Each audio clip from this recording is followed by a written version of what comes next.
안녕하세요. 전산세무 1급 제83회 기출문제 이론편 보겠습니다. 문제 1번. 다음 중 자본 항목의 구성 요소에 대한 예시로 틀린 것은 1번 자본잉여금요. 주식 발행 초과금 감자차익 맞다 그지요? 2번 자본조정요. 감자차손 맞고요. 자기주식 처분 손실 맞습니다. 3번 기타 포괄 손익 누계액 매도 가능 증권 평가이익 맞고 출자 전환 채무 들어본 적 없다 그죠? 넘어갑니다. 4번 이익잉여금 이익준비금 미처분 이익잉여금 맞다 그지요? 1, 2, 4번 맞으니까 정답은 3번일 것입니다. 다음 이렇게 찾았고 출자 전환 채무라는 거 우리가 공부한 적 없는 계정 과목인데 요거는 기업회계 기준에 따르면 자본 조정으로 분류된답니다. 그래서 정답이 3번이 된대요. 말씀드렸습니다. 우리가 공부하지 않은 내용이 지문으로 등장할 수 있어. 괜찮아. 당황하지 말고 특히나 그런 상황이 문제 초반 1번 또는 2번에서 많이 벌어진다 이겁니다. 일부러 수험생 등을 당황시키려고 하는 의도가 다분히 숨어 있을 겁니다. 괜찮아. 흔들리지 말고 내가 알고 있는 지식 범위 내에서 빨리 답 찾고 넘어가면 됩니다. 됐습니다. 이렇게 정리하기로 하고요. 말 안 하고 넘어가도 되는데 그지? 또 성격상 또 나왔으니까 설명해 봅니다. 참고로 들어보십시오. 출자 전환 채무라는 게 자본 조정으로 분류되는데 이런 거래요. 참고로 재미삼아 들어보십시오. 기업 회생 절차라는 것이 있습니다. 회사가 망했다 이겁니다. 회사 망하면 채권자들이 돈 빌려주는 거 돈 떼이게 생겼다 이겁니다.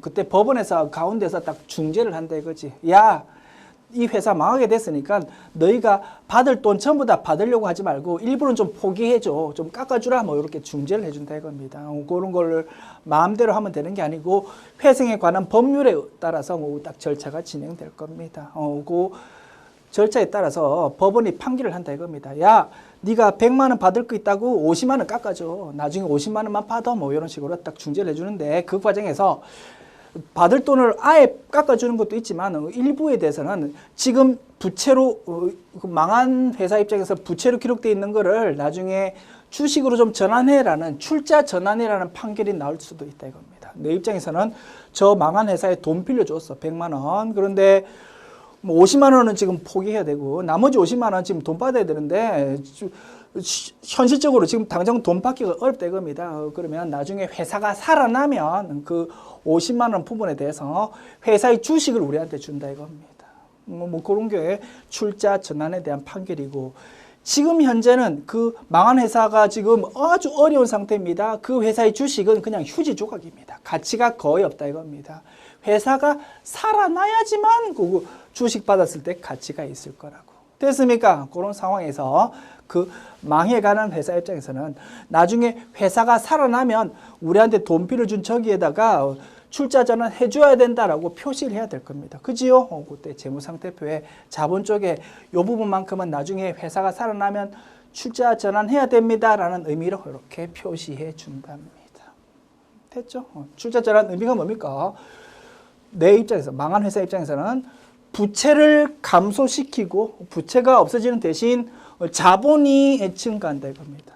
우리가 회사가 빚을 졌을 때 그 우리가 돈 갚을 능력 없으니까 우리 회사 주식을 주는 개념이 출자 전환이었다. 그지? 출자 전환이 실제로 실행돼 버리면 차변의 부채의 감소, 대변의 자본금이라는 자본의 증가 기록하면 되는데 지금 당장은 출자 전환 못 하는 거야. 그래서 나중을 위해서 이렇게 미리 표시해 주는 개념이다. 됐습니까?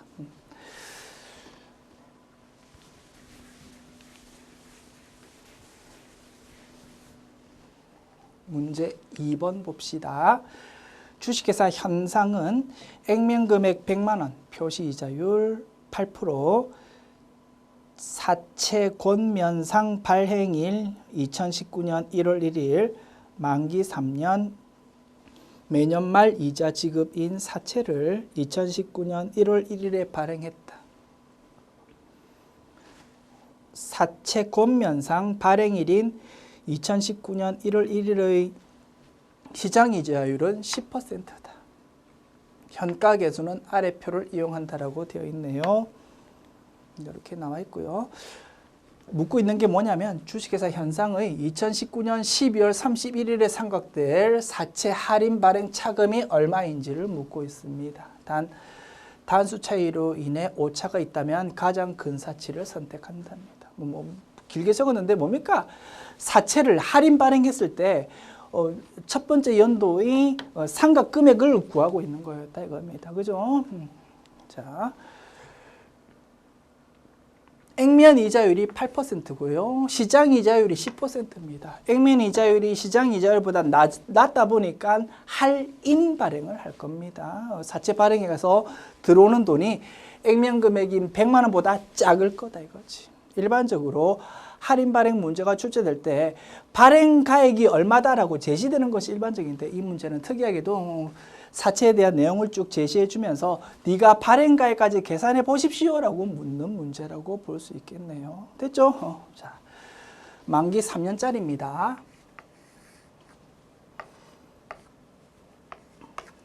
1, 2, 3년짜리 될 겁니다. 표시 이자율 8%. 그러면 연말마다 매년 연말마다 이자 얼마 줘야 됩니까? 100만 원 곱하기 8%. 8만 원씩 돈 주어야 됩니다. 지급해야 된다. 이자가 8만 원씩 따박따박 나갑니다. 그리고 만기가 되면은 원금도 주어야 된다. 그지? 100만 원 지급하게 될 겁니다. 이렇게 돈이 앞으로 나갈 거다 이겁니다. 요런 대가로 이제 사채 발행할 때 돈이 들어올 거다 이거지. 그것이 발행 금액입니다. 그지요? 자, 요 발행 금액을 계산해야 된다. 어떻게 계산합니까? 제시되어 있는 자료로 내가 계산할 수밖에 없는 거지. 자, 미래의 금액을 오늘의 가치로 땡겨야 됩니다. 이런 거를 회계에서 할인이라고 부르더라. 그지? 할인할 때 이자율은 시장 이자율이더라. 그래서 1년 후에 8만 원 나가야 되는 거의 오늘의 가치는 어떻게 계산한다고? 8만 원 나누기 1 플러스 10%는 0.1이다. 그지? 1.1의 1승 이렇게 계산하고 2년 후에 8만 원 나가는 거는 8만 원에 대해서 1 플러스 0.1의 몇 승? 2승으로 계산하고 3년 후에는 108만 원 돈 나간다. 그치?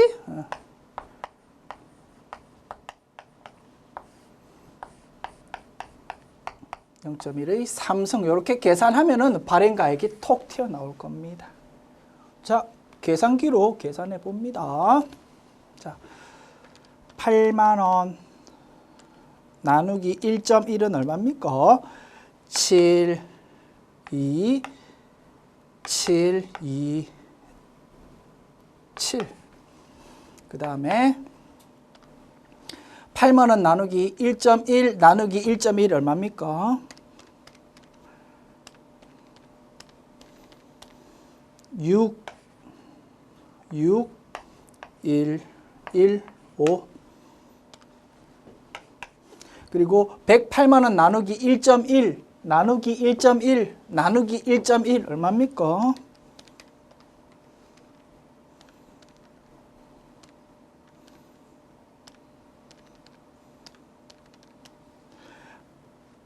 811 419 이거 합해보면 얼마입니까? 발행가액 950262 이렇게 계산됩니다. 이게 발행 금액이다 이겁니다. 할인 발행이다 보니까 100만 원보다 작게 계산되더라. 자, 이제 요거를 유효 이자율법에 따라서 매년 상각을 딱딱 하면 될 겁니다. 자, 그러면 사채 할인 발행 차금 금액은 얼마겠습니까? 100만 원에서 요 금액 뺀 거다. 그치? 100만 원에서 950262를 뺀 거. 49738이라는 금액이 사채 할인 발행 차금이 될 겁니다. 요 금액을 3년에 걸쳐서 따박따박 없앨 거다 이겁니다.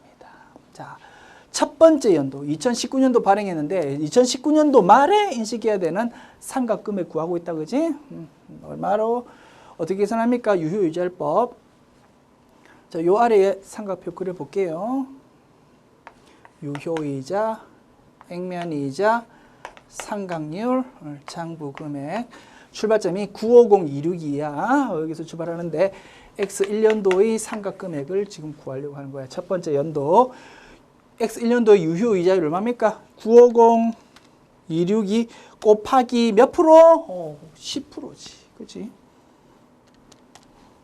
9, 5, 0, 2, 6. 액면이자는 얼마입니까? 8만 원이지.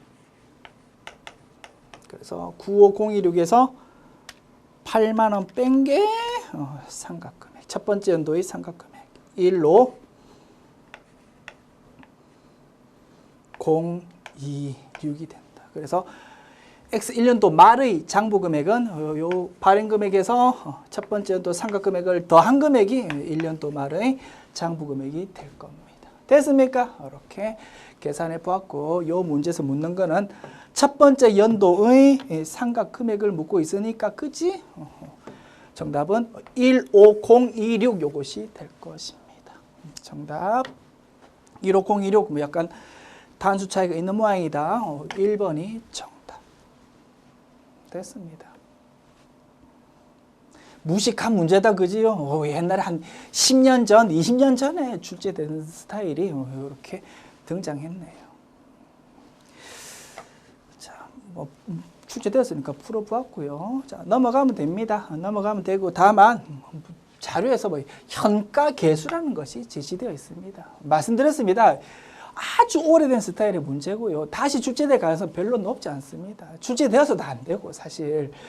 지금 시대가 어떤 시대입니까? 다 엑셀 프로그램으로 현재같이 다 계산해가지고 자동으로 쭉쭉 하는 시대에 뭐 이런 계산이 뭐가 중요하겠습니까? 그지요? 답답합니다. 어쨌든 출제됐으니까 열심히 풀어보았고, 가벼운 마음으로 들어보십시오.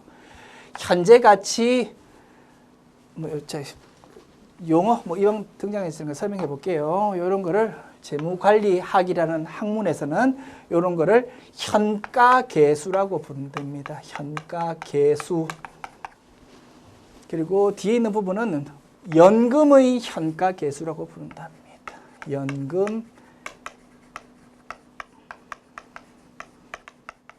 현가계수.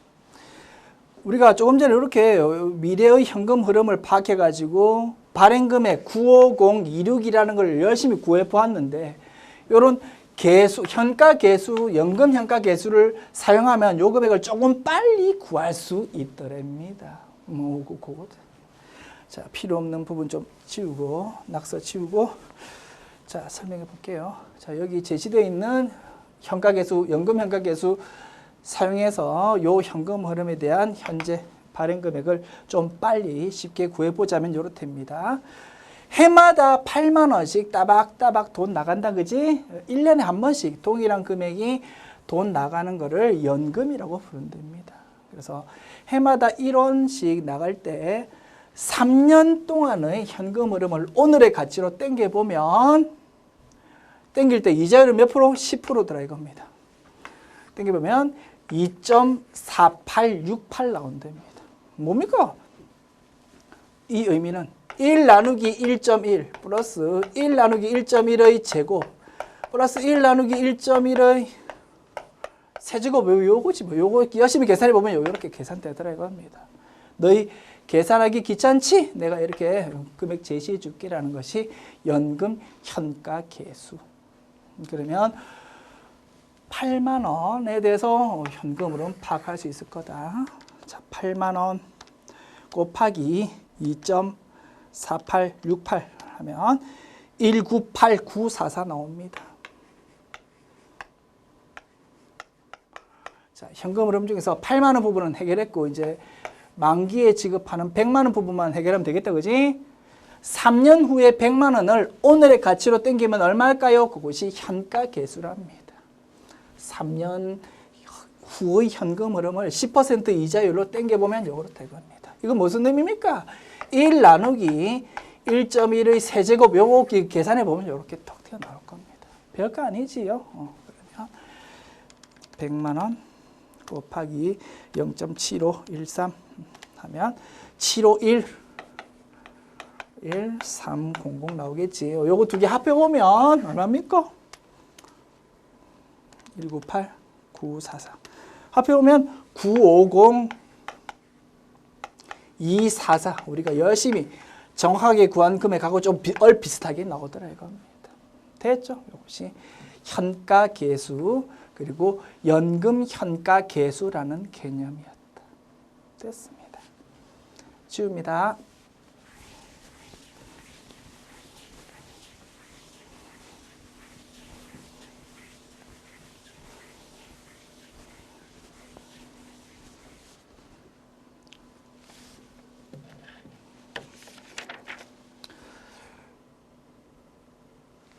문제 3번 봅시다.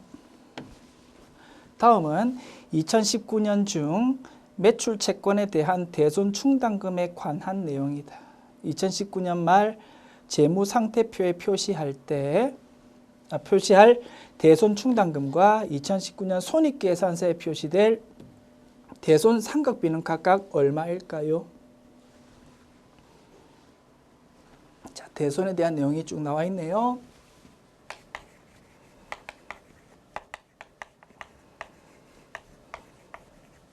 대손 충당금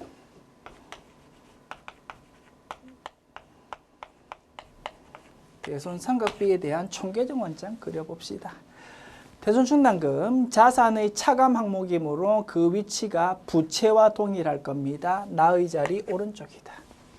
대손 상각비 비용입니다. 나의 자리 왼쪽일 겁니다. 대손 충당금 자산 부채 자본에 해당하므로 기초금액이 있을 거고 기말금액은 나의 자리 반대편에 기록될 거고 마감했을 때 왼쪽 합계 오른쪽 합계 일치할 겁니다. 대손상각비는 수익 비용에 해당하므로 기초금액은 0원이고 그지? 증가 감소가 이렇게 기록될 거고 잔액은 집합손익이라는 계정으로 그냥 싹 상기돼서 없어질 겁니다. 자, 이제 하나씩 채워볼게요. 자, 기초 대손 충당금 3만 원. 다음에 5월 27일 매출채권 대손 처리했답니다. 5만 원. 대손이 확정되었다. 그지? 자, 분계 여기 기록해 볼까요? 차변, 대변. 자, 외상 매출금이라고 가정합시다. 외상 매출금이 없어집니다. 5만 원. 차변 어떻게 회계 처리합니까? 대손 충당금 있으면 그것부터 기록하고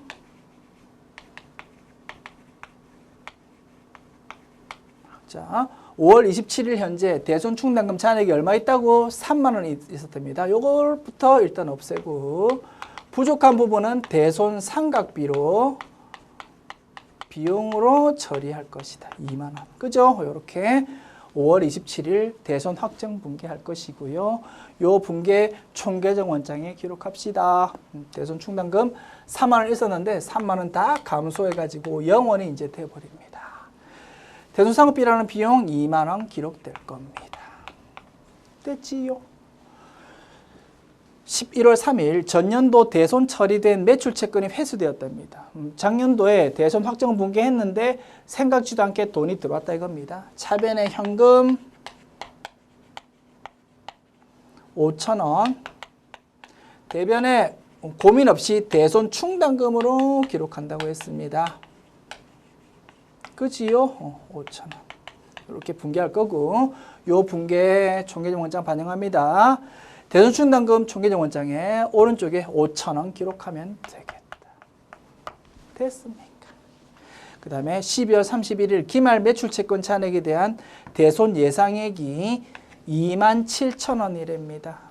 기말 대손 충당금 잔액이 27,000원 되어야 된다. 그 뜻이다. 그지요? 이렇게 대손 충당금 내용 채워보았고요. 그러면 대손 충당금을 설정한 금액은 얼마겠습니까? 참고로 구해볼까요? 왼쪽 합계가 57,000원. 오른쪽 합계가 57,000원 되어야 되니까 아마도 기말에 대손 충당금 추가 설정한 금액은 57,000원 빼기 35,000원인 22,000원이었을 것으로 생각이 됩니다. 됐습니까? 자, 대손 충당금 추가 설정하는 분께 해봅시다. 차변의 대손 삼각비라는 비용 얼마? 22,000원. 그리고 대변의 대손 충당금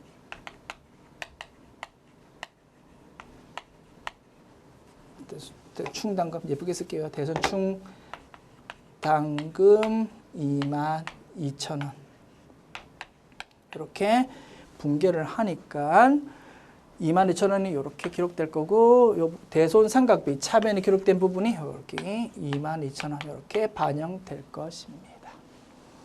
자, 묻고 있는 게 두 개다, 그지? 재무 상태표에 표시될 대손 충당금 뭡니까? 대손 충당금의 기말 잔액 27,000원을 묻고 있고요. 손익계산서에 표시될 대손 삼각비 뭡니까? 요 두 개면 합한 42,000원을 묻고 있습니다. 요 두 개를 답으로 하면 되겠다. 됐습니까?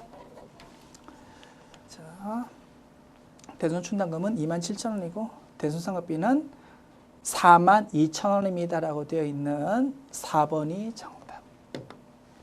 지웁니다.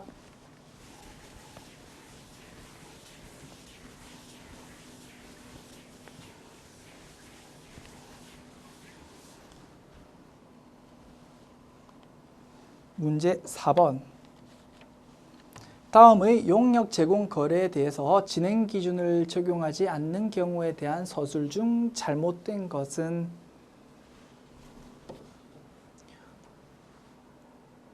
자, 용역 제공 거래에 대해서 진행 기준에 따라서 수익을 인식해야 된다 이겁니다. 그게 원칙인데 진행 기준을 인식 못하는 경우가 예외적으로 몇 가지 있더랍니다. 그런 부분에 대해서 일반 기업회계 기준에 언급이 되어 있는데 그 부분이 출제되었습니다. 우리가 배운 적 없다 그지? 내가 알고 있는 지식 범위 내에서 빨리 시간 관리하면서 자신감 있게 답 찾고 넘어가야 되겠다.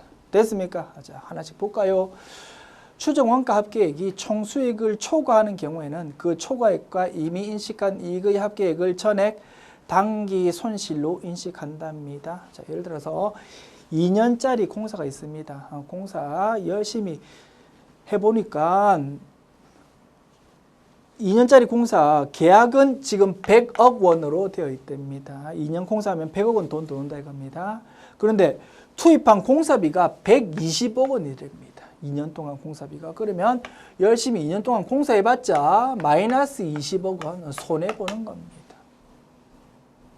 처음부터 이런 사실을 알았다면 공사를 아예 안 했을 거다, 그지? 그런데 공사하다 보니까 이렇게 판단이 되더라 이겁니다. 자, 그런데 2년 동안의 결과를 보면 이렇게 나왔는데 1년차 공사할 때 이런 사실을 모르고 수익을 5억 원 기록했더랍니다.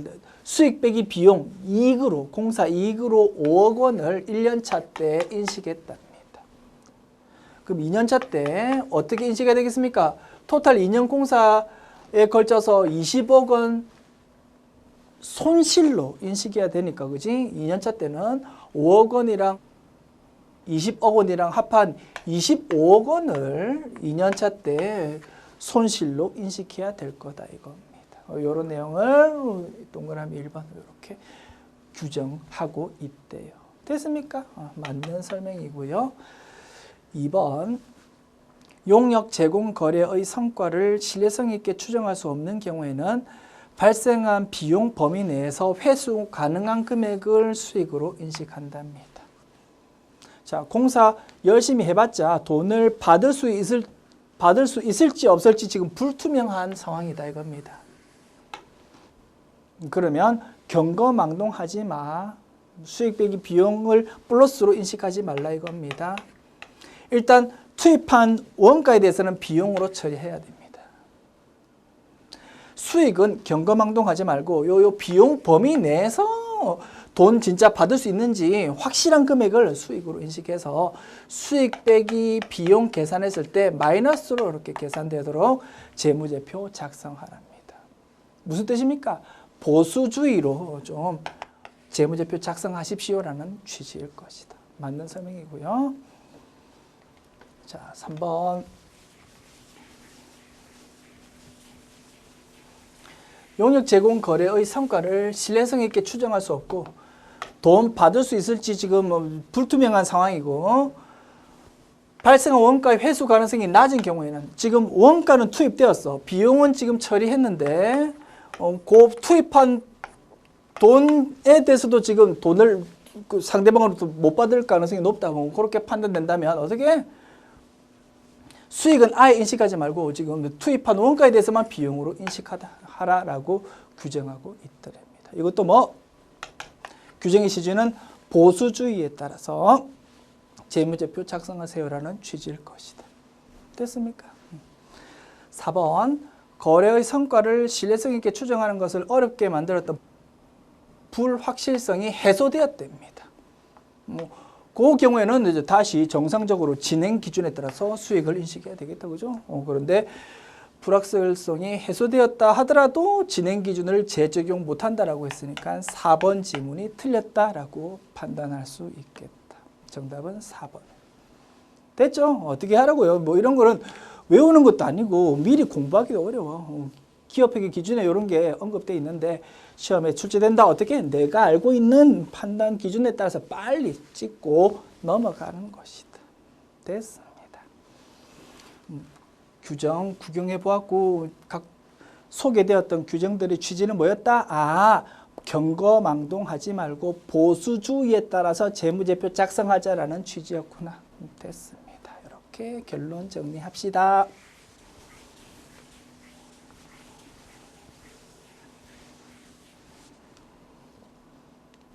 문제 5번. 다음 중 재무활동으로 인한 현금 흐름의 예로 틀린 것은? 이거 무슨 문제입니까? 현금 흐름표 문제입니다. 전산세무자격시험 출제보면 벗어나는 문제가 또 출제되었네요. 그래서 전산세무 1급의 이론편 문제를 보면 재무회계 분야에서 출제되는 5문제가 너무 지나치게 지금 출제보면 외의 내용들이 출제되는 경향이 좀 있는 것으로 생각됩니다. 괜찮아. 나만 그렇게 느끼는 게 아니거든. 좀 생소한 내용들이 많이 나온다 하더라도 너무 자신감 잃지 말고요. 그냥 원래 그런가 보다. 다른 사람들도 이렇게 느끼겠지라고 자신감을 가지고 계속 공부해 주시기 바랍니다. 됐습니다. 일시적으로 지금 이런 현상이 좀 벌어지는 것 같고 시간이 좀 지나면 조금 더 이런 부분은 보완될 것으로 생각된다. 됐죠? 정상적인 문제는 아닙니다. 가벼운 마음으로 들어보십시오. 자, 현금 흐름에 대해서 나타내는 재무제표가 뭐라고요? 현금 흐름표입니다. 현금이 들어오거나 나가는 내용에 대해서 좀 상세하게 보고서를 작성해 준다 이겁니다. 자, 현금 흐름을 나타낼 때 3가지로 구분해서 표시한답니다. 영업활동에 의한 현금 흐름인지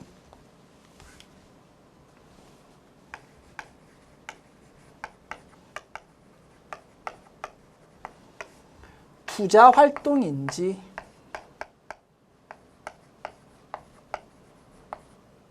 재무 활동인지 이렇게 3가지로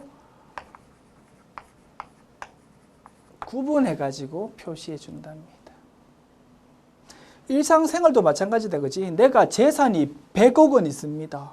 그렇다 하더라도 당장 호주머니에 현금이 없다면 아무리 목이 말라도 지금 앞에 리어카에서 파는 음료수를 못 먹는다 이겁니다. 일상생활이 그렇듯이 기업에서도 자산 총액도 중요하지만 자산 중에서 현금을 지금 기업이 얼마나 보유하고 있는지도 굉장히 정보 이용자들이 궁금하다 이겁니다. 그래서 현금에 대해서 얼마가 증가했고 얼마가 감소했는지에 대해서 좀 자세하게 보고하고 싶다 이거지. 뭘 통해서? 현금 흐름표라는 재무제표를 통해서. 자, 현금이 들어오면 좋다, 그지? 그런데 현금이 들어온다 하더라도 어떤 성격으로 들어오냐에 따라서 기업의 그 현금 흐름의 질이 좀 다르더라 이겁니다. 자, 현금이 들어왔는데 나의 본연의 영업활동인 제품을 팔아가지고 현금 들어왔다. 그러면 좋은 겁니다. 그런데 내가 가지고 있던, 지금 회사가 자금 사정이 어려워가지고 내가 가지고 있던 토지, 건물 같은 유형 자산을 팔아가지고 현금이 들어왔다. 그러면 별로 안 좋은 거라고 볼 수 있다 이겁니다. 이해가십니까? 그런 차원에서 현금 흐름을 이렇게 세 가지로 구분해서 나타내 주고 있답니다. 영업활동은 뭐라고? 본연의 영업활동. 그지? 엄밀히 따져보면, 자, 재무상태표가 있을 겁니다. 자, 재무상태표.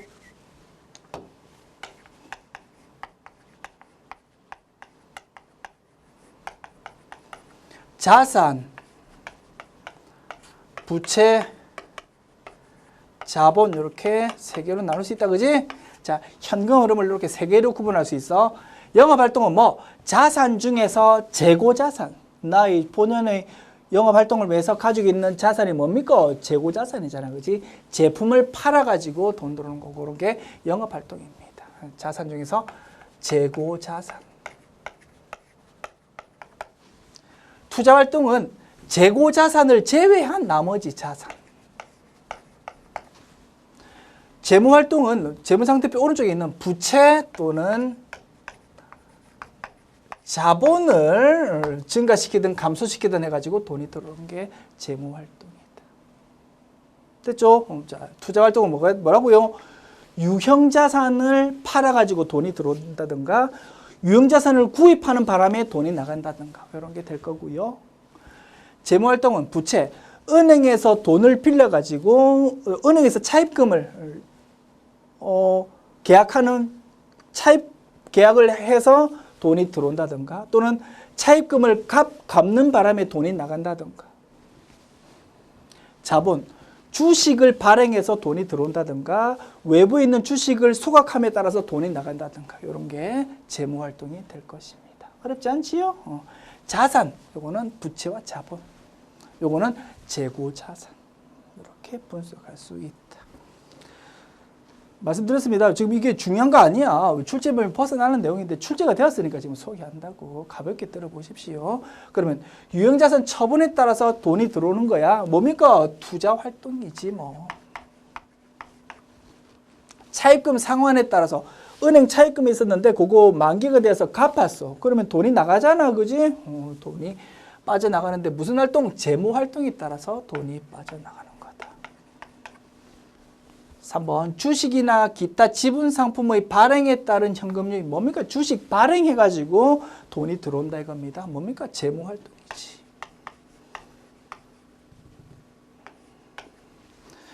4번 자기 주식 취득에 따른 현금 유출 뭡니까? 자기 주식 이것도 자본이잖아. 그지? 재무활동. 이렇게 판단할 수 있고요. 그래서 재무활동으로 인한 현금 흐름이 아닌 거를 지금 찾는 거다. 그지? 1번이 투자활동에 따른 현금 흐름이다. 됐습니다. 지웁니다.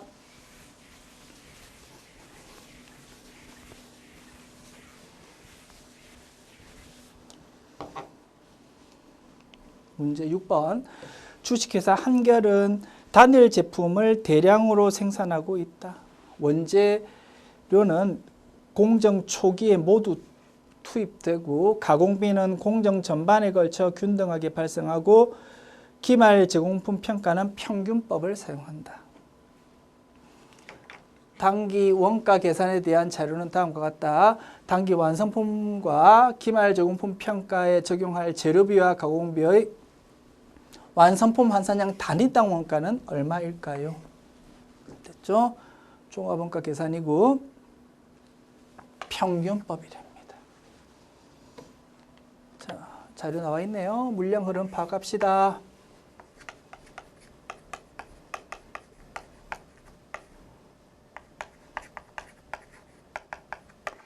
자, 기초 제공품 400개, 착수가 1600개, 2000개다. 그지?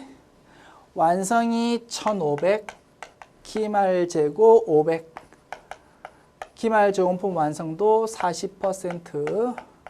자, 기초 제공품에 대해서 완성도가 나와 있지만 평균법은 기초 제공품 뭐 완성도는 완전히 무시한다, 그지? 그래서 이런 거는 필요 없는 자료다라고 파악할 수 있습니다. 자, 파이프라인이 이렇게 있을 때요. 자, 1500개는 처음부터 출발해서 통과해 버렸고요. 500개는 처음부터 출발해서 40%에서 멈추었다 이겁니다. 자, 재료비, 가공비, 완성품 환산량 구해보자. 1500개는 묻지도 따지지도 않고 그대로 적어준다. 기말정품 500개. 자, 재료비는 공정 초에 몰빵으로 투입된다, 그지? 따라서 40%에서 멈췄지만 재료비는 전부 다 받았다라고 판단할 수 있다. 500개 곱하기 100%, 500이라고 적어주고요. 가공비는 야금야금 균등하게 투입된다, 그지? 500개 곱하기 40%, 200개라고 적어준다. 자, 재료비는 합산하면은 2,000, 가공비는 1,700이라고 계산되고요. 자, 배분 대상 원가 구해봅시다. 평균법일 경우 배분 대상 원가, 기초 제공품 원가랑 단기 투입 원가랑 전부 합해가지고 올해에 투입되었다라고 본다, 그지? 왜? 기초 제공품의 기완성도를 무시하기 때문이다. 자, 배분 대상 원가, 기초 제공품이랑 단기 발생 원가랑 두 개 합해가지고 계산하는 거다. 자, 재료비는 10만 원과 30만 원 합한 40만 원이 될 거고요.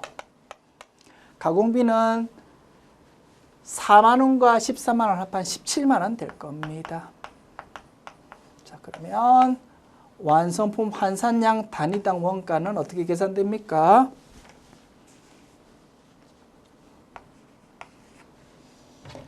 (40만 원) 나누기 2,200이라고 계산되고요. 17만 원 나누기 1,700 하면은 100원이라고 계산됩니다. 됐습니까? 200원, 100원 이렇게 되어 있는 4번이 정답. 지웁니다.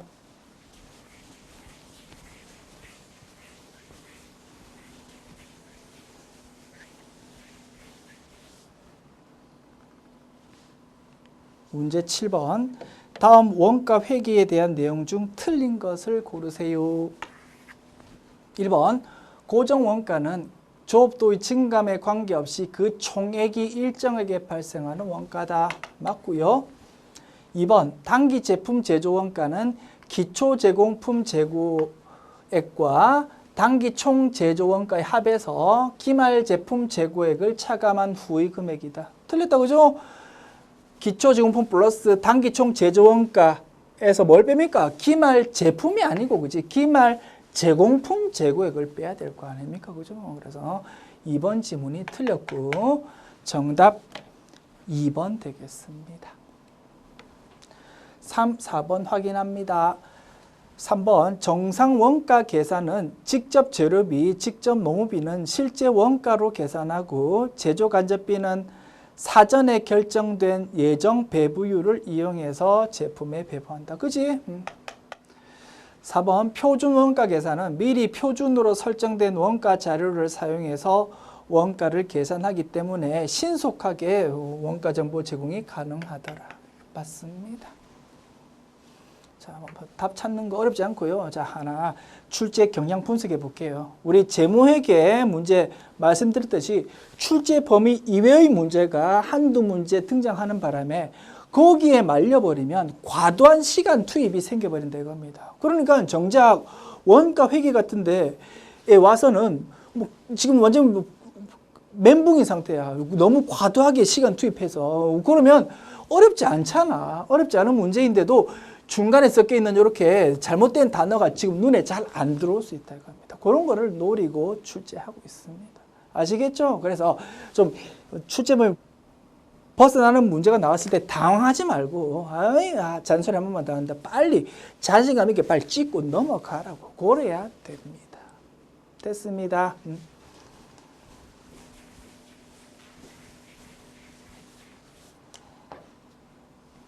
문제 8번. 다음 자료를 이용해서 단기 총 제조 원가가 1875000원일 때 직접 재료 원가와 직접 노무 원가를 계산하면 얼마일까요? 자, 직접 재료 원가와 직접 노무 원가 구합니다. 뭐 요거를 x라고 하고 요거를 y라고 할까요? 자, 제조 간접 원가는 직접 노무 원가 요 y의 150%랍니다. 가공 원가는 직접 재료 원가의 200%랍니다. x의 곱하기 2 한 금액이 납니다. 대충 뭐 2원 1차 연립 방정식으로 구하면 되겠네요. 단기 총 제조 원가는 직접 재료비 x 플러스 y 그지? 플러스 제조 간접비 뭡니까? 직접 노무 원가의 150%래. 그럼 1.5y라고 볼 수 있다. 그지? 이렇게 세 개 더해 보면 187만 5천 원 계산됩니다. 그리고 가공원가, 직접 재료원가의 200%랍니다. 자, 가공원가는 직접 노무비와 제조 간접비 합한 거를 말한다, 그지? 요 두 개 합한 게 2 곱하기 x래. 그러면 x 플러스 2x 한 것이 얼마가 된다고요? 187만 5천 원이 되더라 이겁니다. 요 두 개의 방정식 가지고 2원 1차 연립 방정식이다 그지? 이 두 개의 방정식으로 x값, y값 구하면 되겠다. 자, 3x가 1875000이니까 x가 얼마입니까?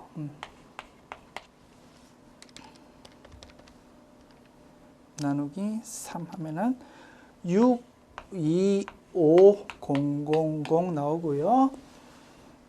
그러면 x를 62,500원을 여기 딱 대입시킵니다. 그러면 625000 플러스 2.5y 그지?는 1875000 되니까 625000을 반대편으로 넘기면 마이너스가 된다. 그지? 1875000 마이너스 625000 하면 125만 원 나옵니다. 요거를 2.5로 나눠 놓으면은 50만 원 톡 튀어나옵니다. 됐습니다.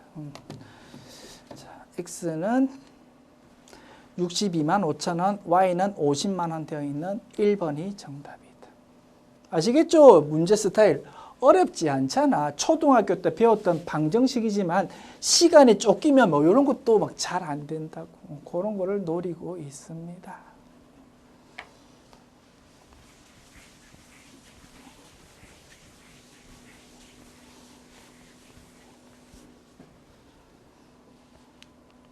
문제 9번. 다음 중 활동 기준 원가의 설명으로 틀린 것은 이것도 출제법이 벗어났네요. 활동 기준 원가라는 거 공부한 적 없다 그치? 소개해 드릴게요. 영어로는 A, B, C라고 부릅니다. Activity,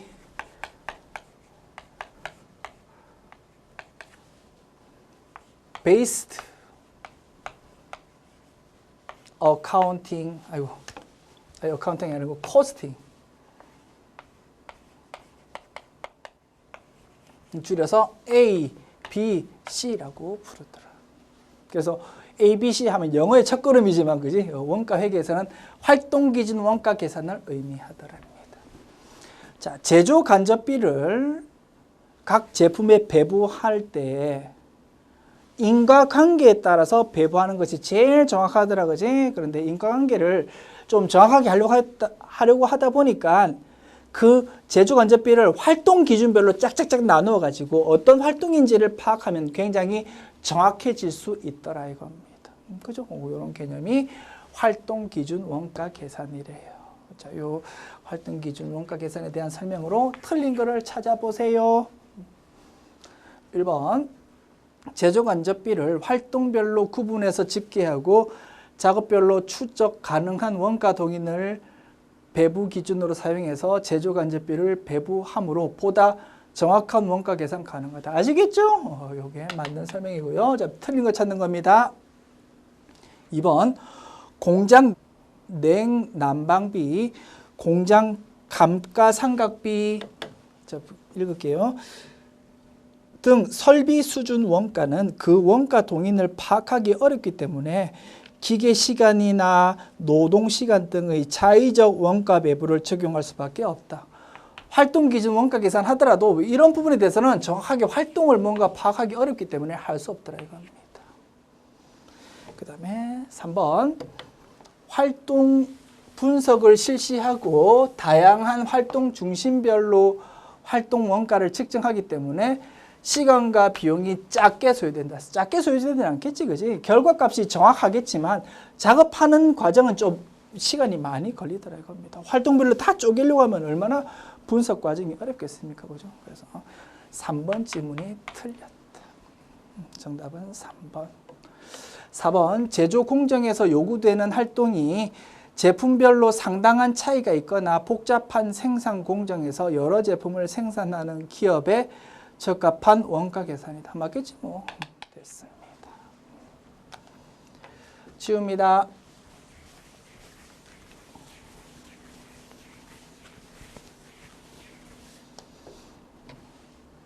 문제 10번.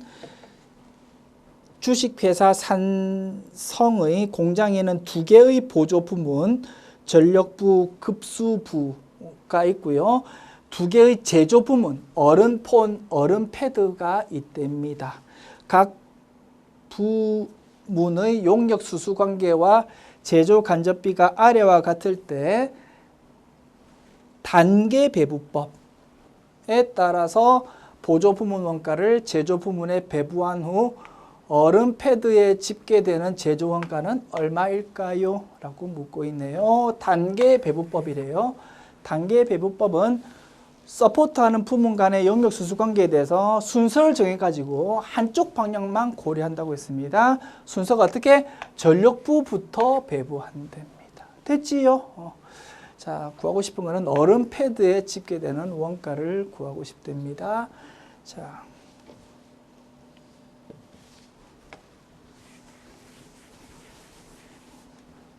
구하고 싶은 거는 얼음패드 요 부분으로 집계되는 거 구하고 싶고, 자, 서포트 부문 간에 서로 주고받는 것이 있는데 전력부에서 급수부로 주는 거 요것만 고려한다 이겁니다. 한쪽 방향만. 자, 먼저 그러면 전력부가 이렇게 다른 부문으로 주는 비율이 나와 있습니다. 전력부로 집계된 원가는 얼마였습니까? 20만 원이었습니다. 20만 원을 요 비율로 다른 부분으로 준다 이겁니다. 그러면 급수부로 주는 거 얼마입니까? 20만 원 곱하기 20% 2는 4만 원 되겠습니다. 그리고 정답은 지금 얼음패드로 집계되는 거를 구해야 되는 겁니다. 20만 원 곱하기 30%, 2, 3은 6만 원이 이렇게 집계될 겁니다.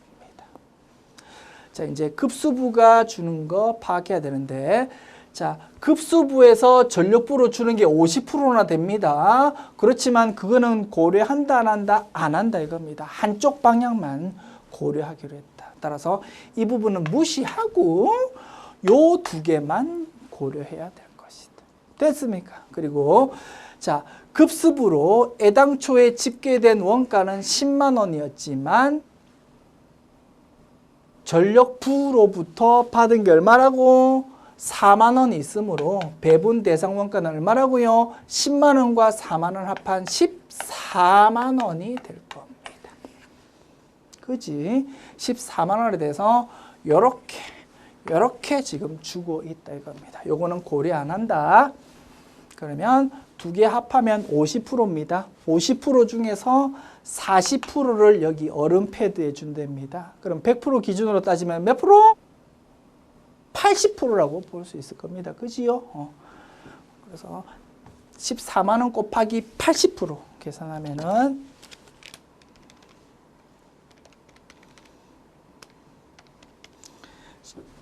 11만 2천 원 계산됩니다. 그때죠. 급수부로부터 받는 원가는 11만 2천 원이다. 그래서 얼음패드로 집계되는 원가의 합계는 애당초에 집계되었던 80만 원에서 6만 원 더하고 11만 2천 원 더하면 될 것입니다. 됐지요?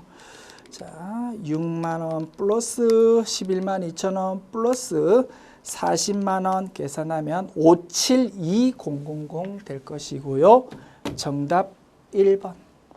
됐습니다. 이것이 단계 배분법 문제다.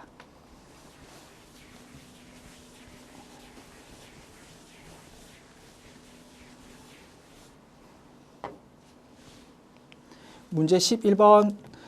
다음 중 법인세법상 소득금액 조정 합계표에 나타나는 항목이 아닌 것은 1번 법정 기부금 한도 초과액. 요게 정답이 되겠다. 그죠? 1번 기부금에 대한 한도 초과액, 그리고 전기 2월 기부금의 당기 송금 산입액, 요런 두 가지 내용은 소득금액 조정 합계표에 기록 안 되고, 그지?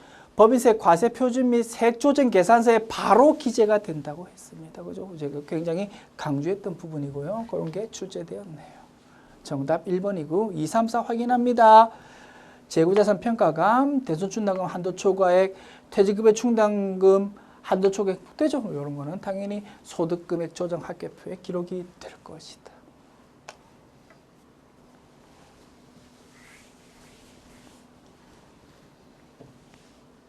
문제 12번. 다음 중 법인세법상 퇴직금, 퇴직급여 충당금 및 퇴직연금 충당금에 관련된 설명으로 틀린 것은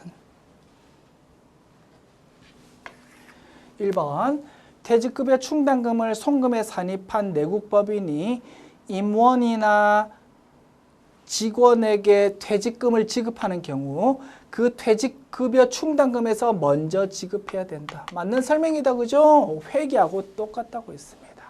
퇴직금 지급할 때 세법에서 정하는 순서가 있었다. 그지? 퇴직연금 충당금,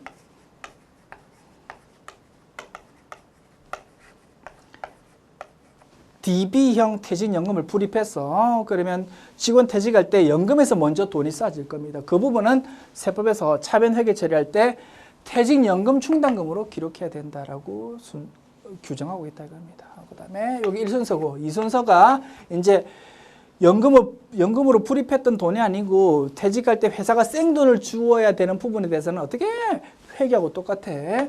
퇴직급여 충당금,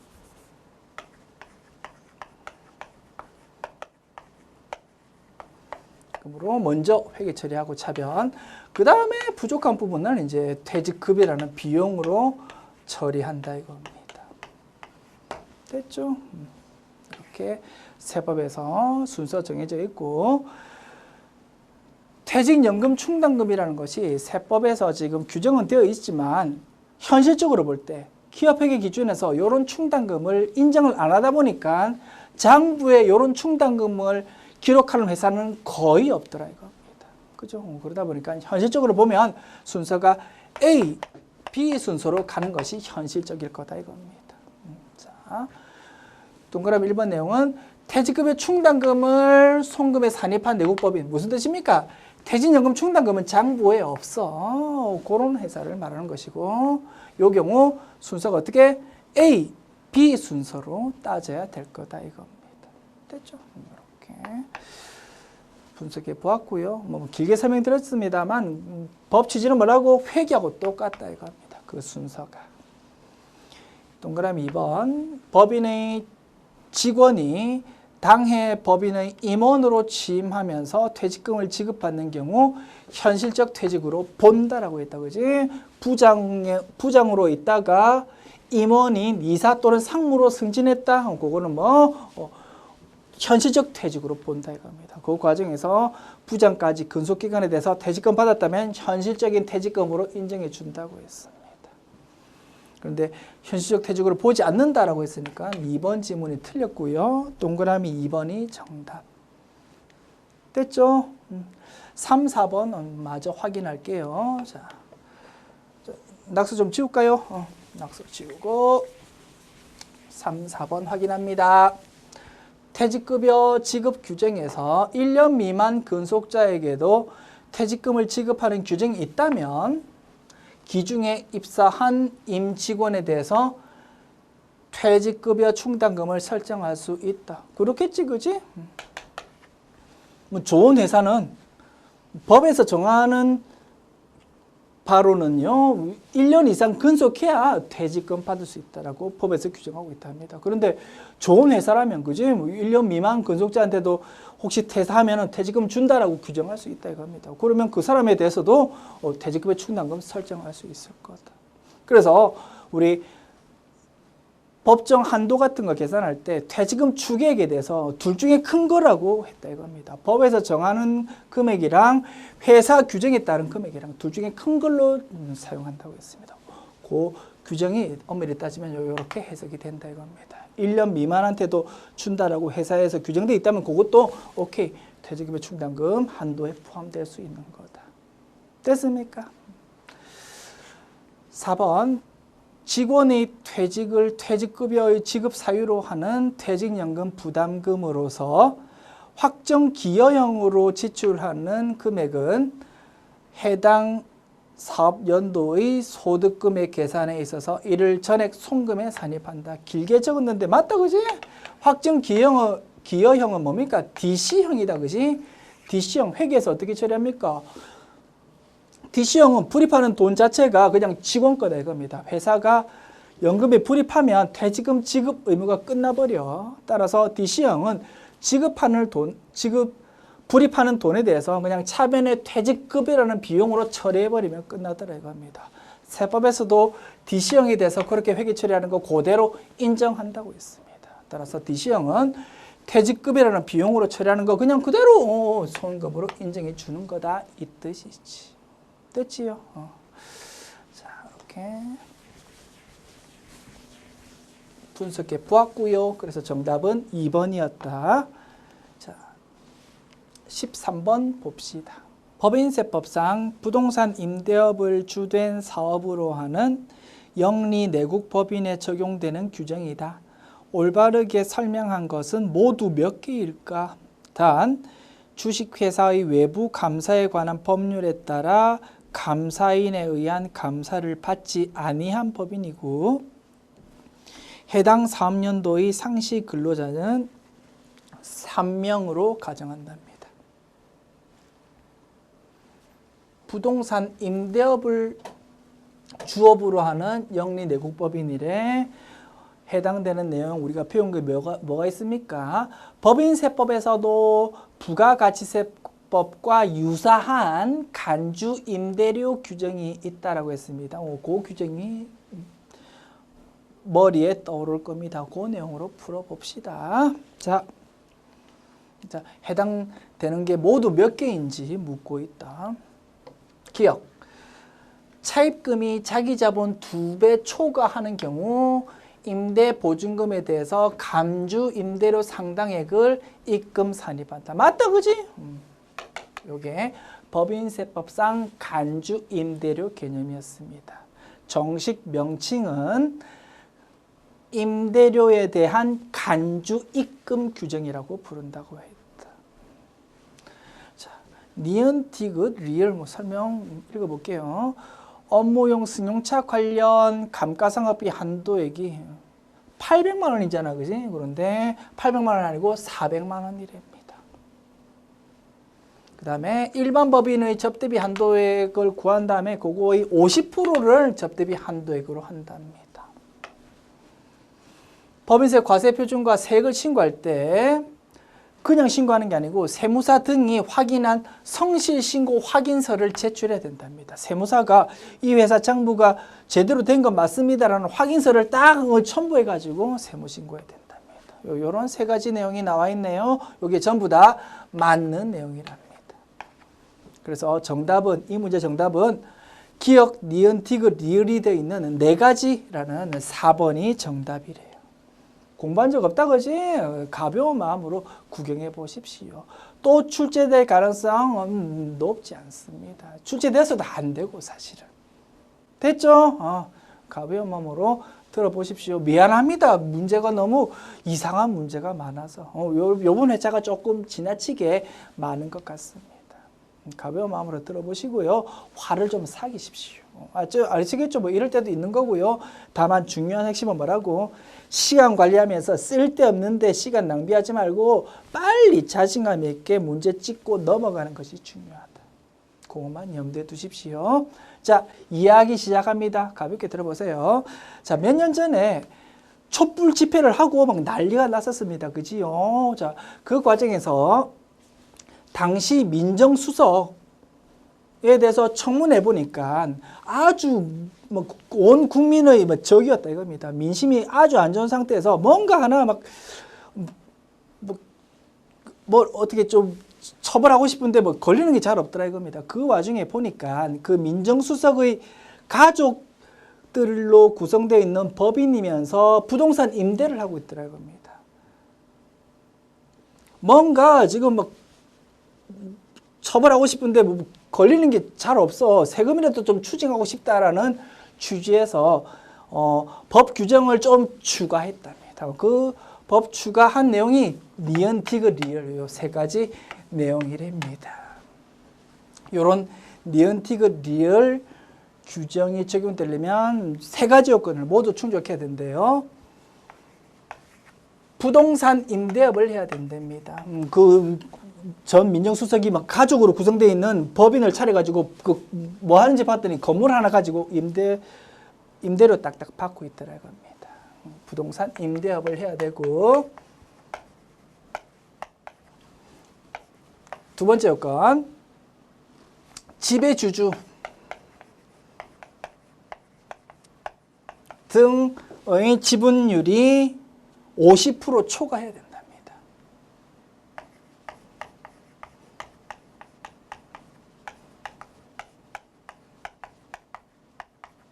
무슨 뜻입니까? 가족으로 구성되어 있는 사람끼리 뭐 주주가 건물 가지고 있는 회사가 부동산 임대업하는 회사가 법인인데 주주를 봤더니 아버지하고 아들하고 어머니 뭐 이렇게 세 사람으로 구성되어 있더라 이거 합니다. 그죠? 그런 뜻입니다. 지배주주 등의 지분율이 50% 초과해야 된대. 뭐 가족 기업을 의미한다. C. 상시 근로자가요. 상시 근로자가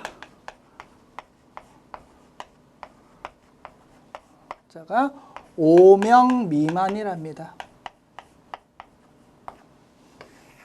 건물 가지고 있습니다. 직원이 뭐가 있겠습니까? 경비하는 아저씨, 그죠? 뭐 관리하는 아저씨, 요 정도 될 겁니다. 그래서 그 직원이 봤더니 뭐 5명 미만이더래요.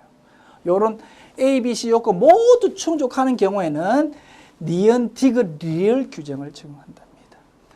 감가상각비, 업무용 수용자 감가상각비 한도 800만 원이잖아, 그지? 그거 800만 원 말고 400만 원으로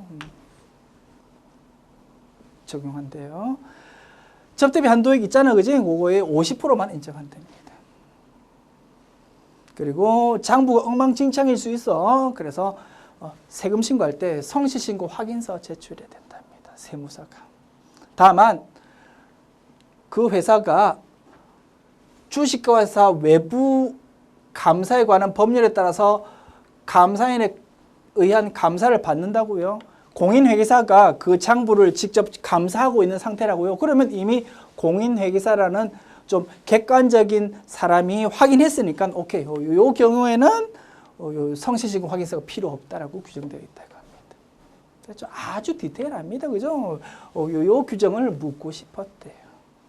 그래서 니은, 디귿, 리을도 사실은 맞는 거고, 그래서 동그라미 4번이 정답이고요.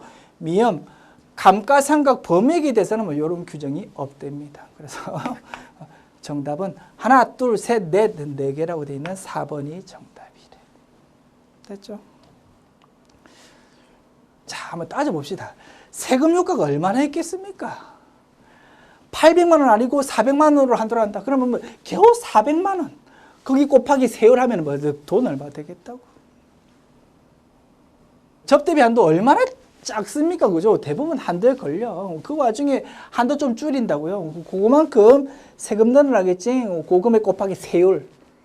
금액 효과 얼마 없어.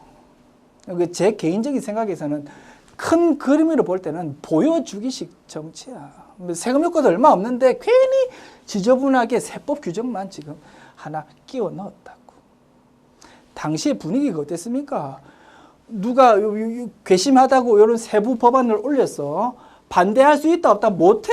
그때 반대했다가는 몰매 맞게. 그지? 뭐 그런 정치적 배경에 따라서 이런 지저분한 법률이 하나 끼워 들어갔는데 이런 걸 또 출제하고 있어. 답답하다고. 가벼운 마음으로 구경해 보시고요. 또 출제될 가능성은 높지 않습니다. 됐습니다. 지웁니다. 그리고 요렇게 이제 요거 묻고 싶었대. 그래서 니은틱을 리을이 맞다고 판단하고 싶대. 그러면 문제라도 좀 똑바로 내야지. 가정이 좀 빠졌잖아. 자, 부동산 임대업, 뭐, 오케이. 뭐, 요거 됐어. 상시 근로자 5명 미만, 요거 됐어. 요게 제일 중요한 요소인데, 여기 빠졌잖아. 지금 가족기업이라는 게. 제대로 된 문제라면은 요 문구가 추가돼야 되겠지요. 관심도 가지기 싫지만, 뭐 어쨌든 문제가 출제되었으니까 제대로 고쳐서 구경해 둡시다. 뒤에 있는 문구를 좀 고쳐야 됩니다.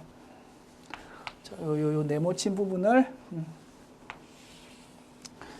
고쳐주세요. 요 B라는 요 내용이 지금 들어가야지 제대로 된 문제가 되잖아.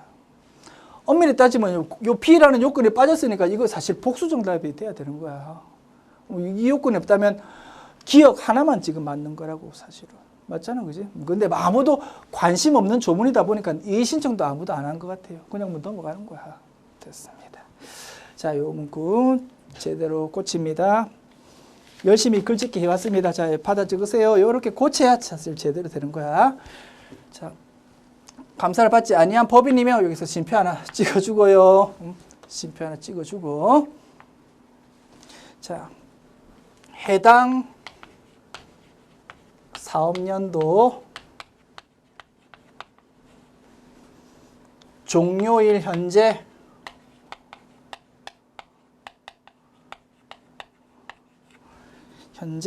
지배 주주 등의 지분율이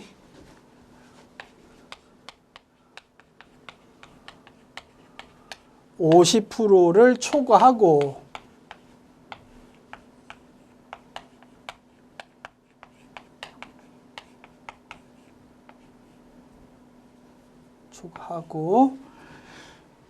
상시 근로자가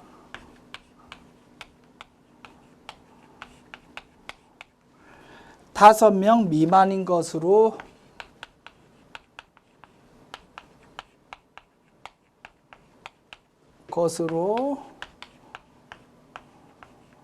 가정한다. 이렇게 좀 네모친 부분을 좀 문구를 수정 부탁드립니다. 됐지요? 뭐 출제 가능성은 낮지만 뭐 이왕이면 좀 정확하게 수정해서 어쨌든 구경을 해두자. 됐습니다.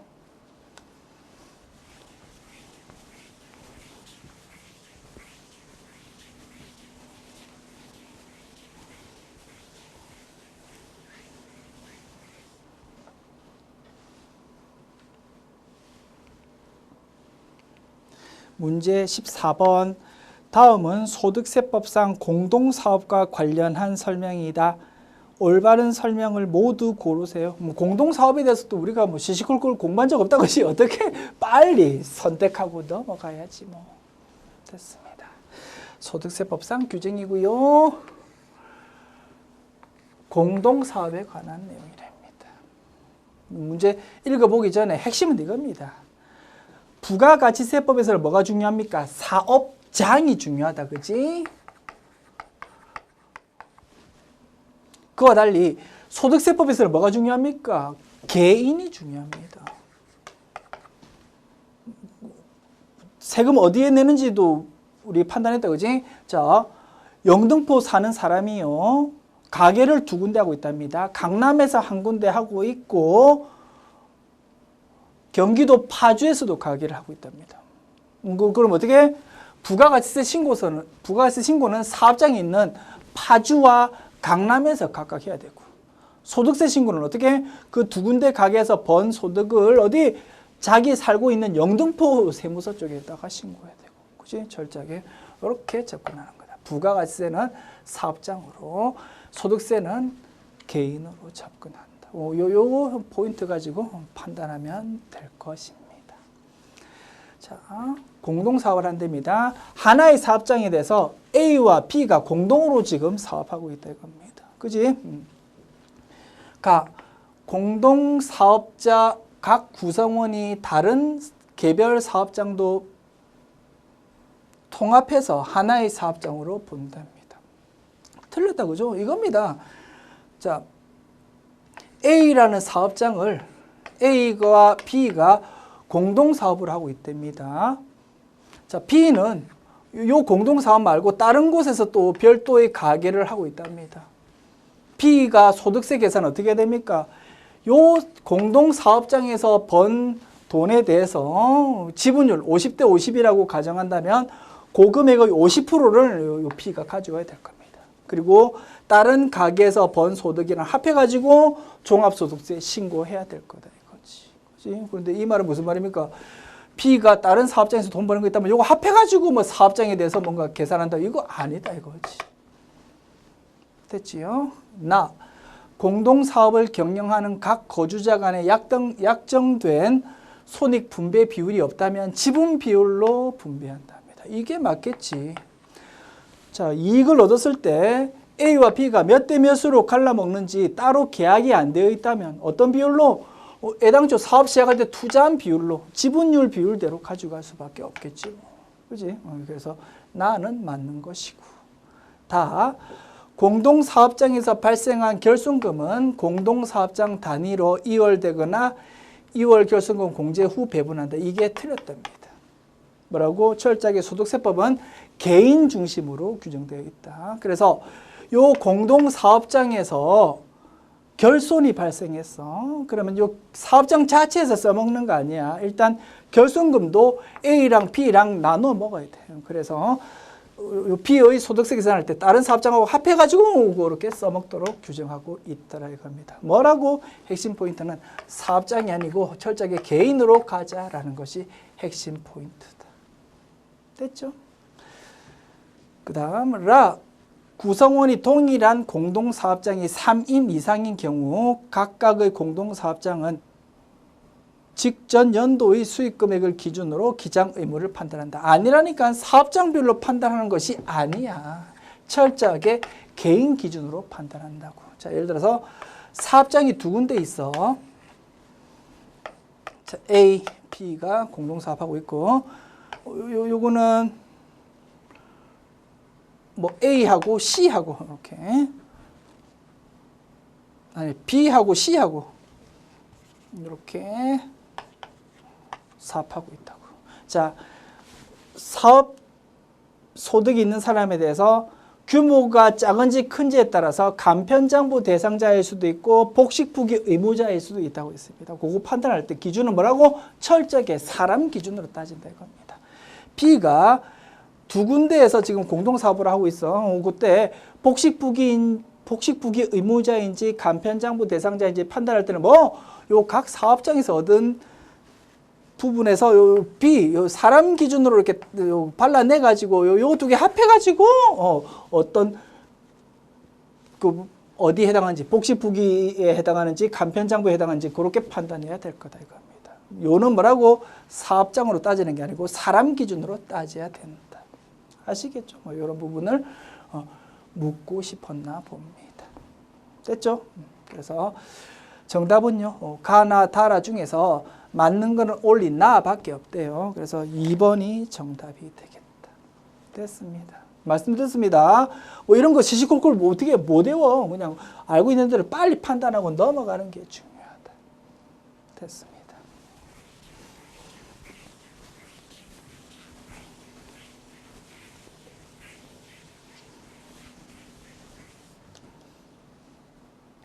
문제 15번. 다음 중 부가가치세법상 세금계산서 불성실 가산세에 관한 규정으로 잘못된 것은 1번 발급한 세금계산서의 필요적 기재사항이 전부 또는 일부가 적혀있지 아니하거나 사실과 다를 때 부실기재가산세 1% 적용된다.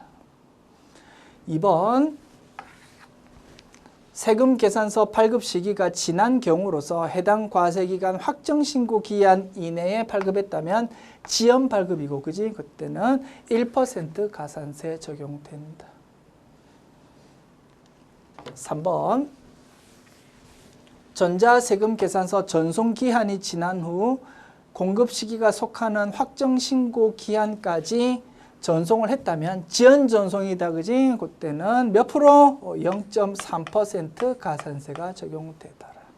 틀린 내용은 동그라미 3번이 되겠다. 됐죠? 4번. 재화 등을 공급하지 아니하고 세금 계산서를 발급했다. 이런 걸 뭐라고? 가공 발급이라고 부른다고 했다, 그지? 자료상 거래. 그때는 괘씸죄다. 3% 가산세 매긴다라고 했습니다. 지금까지 제83회 기출문제 풀어보았습니다. 수고하셨습니다.